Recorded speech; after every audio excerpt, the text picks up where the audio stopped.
Rolling sir. आज अर्थसंकल्पीय अधिवेशन आजपासून सुरुवात होते आहे आणि निश्चितच आजचा पहिला दिवस राज्यपालाच्या अभिभाषणानंतरचं कामकाज दुपारपर्यंत नेहमीप्रमाणे होणार। पण या अधिवेशनामध्ये सर्वात प्रामुख्याचे मुद्दे शेतकऱ्यांच्या संदर्भात असतील। दुसरी गोष्ट, अलीकडच्या काळात छत्रपती शिवाजी महाराज, महामानव डॉक्टर बाबासाहेब आंबेडकर, स्वराज्य रक्षक छत्रपती शंभूराजे यांच्याबद्दल गरळ ओकणारी जी एक प्रवृत्ती निर्माण झालेली आहे, त्या प्रवृत्तीला चाप लावण्याकरता मग तो राहुल सोलापूरकर असो किंवा काल बरळलेला प्रशांत कोरटकर असो, यांच्यावर महाराष्ट्र शासनाने कठोर कायदा करून यांच्यावर देशद्रोहासारखे गुन्हे दाखल करून यांना तात्काळ जेरबंद करावं। काल परवा इंद्रजित सावंतांना धमकी दिल्यानंतर काल कोरटकरनी एक व्हिडिओ ट्विट करताना दिलगिरी व्यक्त न करता, माफी न मागता, एखादा चोर डल्ला टाकल्यानंतर जसं स्वतःला उजागर समजतो तशा प्रकारचं जे वर्तन केलं ते खपवून घेतलं जाणार नाही। त्याला जरी वाटत असेल की मी मोबाईल जमा केला, माझा फॉरेन्सिक रिपोर्टमध्ये माझा आवाज नाही, पोलिसांनी ते सिद्ध केलेलं आहे की तो आवाज त्याचाच आहे। त्यामुळे अशा प्रकारे महापुरुषांचा अवमान करणाऱ्यांविरुद्ध एक कडक कायदा या शासनाने आणावा, याकरता मी स्वतः या संपूर्ण अधिवेशनाच्या कार्यकाळामध्ये माननीय मुख्यमंत्र्यांना विनंती करून असा कायदा पारित करण्याची विनंती करणार आहे। नव्हे तर अर्धा तास चर्चा मी त्यावर लावलेली आहे। दुसरी महत्वाची गोष्ट सांगण्याचं, काल राम गणेश गडकरी यांचं राजसन्यास नावाची कादंबरी जी आजही विक्रीला उपलब्ध आहे, थोरातांची कमळा हे पेंढारकरांचं नाटक आजही युट्यूबला दिसतं। यामधून छत्रपती संभाजी महाराजांची अत्यंत खालच्या पातळीवर बदनामी केल्या गेलेली आहे। अशी विकृत पुस्तकं, अशी विकृत नाटकं, जसं विकिपीडियावरून KRKनी एक ट्विट व्हायरल केलं होतं आणि विकिपीडियावर संभाजी महाराजांबद्दल चुकीचा इतिहास होता, तसा छत्रपती संभाजी महाराजांचा दैदिप्यमान इतिहास पाठ्यपुस्तकामध्ये यावा, चुकीचा इतिहास पसरवला जाऊ नये।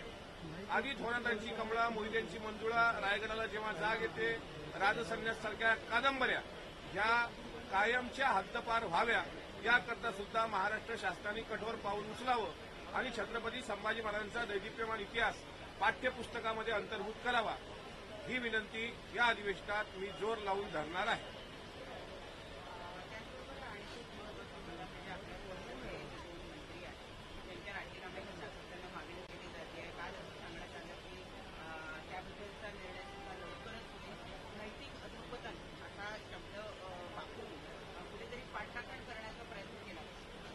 पाठराखण म्हणता येणार नाही। काल आपण बघितलं असेल, चहापानानंतर महाराष्ट्राचे मुख्यमंत्री आणि दोन्ही उपमुख्यमंत्री यांनी पत्रकार परिषद घेऊन धनंजय मुंडे साहेब असतील किंवा माणिकराव कोकाटे असतील यांच्या राजीनाम्याबाबत ज्यावेळेस भाष्य केलं गेलं, त्यावेळेस नैतिक अधःपतन सिद्ध झाल्याशिवाय, म्हणजे त्यांचं दोषारोप सिद्ध झाल्याशिवाय राजीनामा घेण्याचा प्रश्न उद्भवत नाही, ही स्पष्ट भूमिका राष्ट्रवादी काँग्रेस पक्षाची आहे आणि त्यावर राष्ट्रीय अध्यक्ष आणि महाराष्ट्र सरकार योग्य तो निर्णय घेणार। तुम्ही म्हणताय किंवा उपमुख्यमंत्री अजितदादा म्हणतायत की या राज्यामध्ये शाहू फुले आंबेडकरांचं राज्य आहे, मात्र नगर जिल्ह्यामध्ये तुमच्या पक्षाचे आमदार संग्राम जगताप हे वर्णदोषी वक्तव्य करतात किंवा एका विशिष्ट समुदायाला टार्गेट करताना पाहायला मिळतात, जिहादी म्हणतात। नाही, निश्चित राष्ट्रवादी काँग्रेस पक्ष शिवशाहू फुले आंबेडकरांना मानणारा होता, आहे आणि राहणार। पण दोन समाजामध्ये दुही निर्माण होईल असं कुठलंही वक्तव्य जर पक्षाच्या कोणी आमदारांनी केलं असेल तर त्या संदर्भात स्वतः अजितदादा जागरूक आहेत, ते त्यांना योग्य ते समज देतील आणि मी त्यांचं वक्तव्य ऐकलं नसल्यामुळे त्यावर भाष्य योग्य वेळीच मी करणार।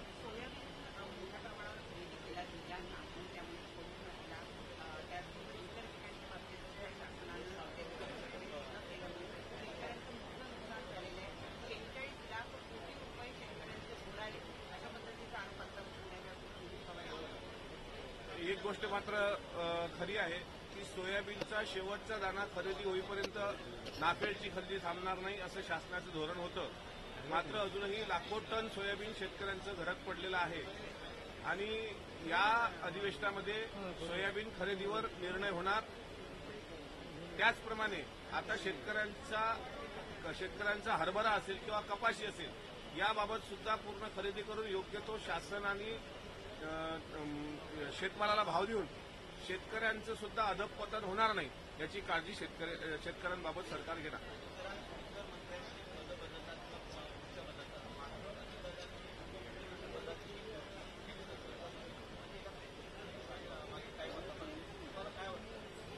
नाही, पण त्यावर मुख्यमंत्र्यांनी उत्तर दिलंय की आमच्या खुर्च्या बदलत राहतात, त्यामुळे 2 खुर्च्या बदलल्या, तिसरी खुर्ची बदलला. बदलेल ना बदलेल. उपमुख्यमंत्री पदही बदलून पुढे ते पद बदलेल असं स्वतः देवेंद्र फडणवीस साहेबांनी सांगितलं.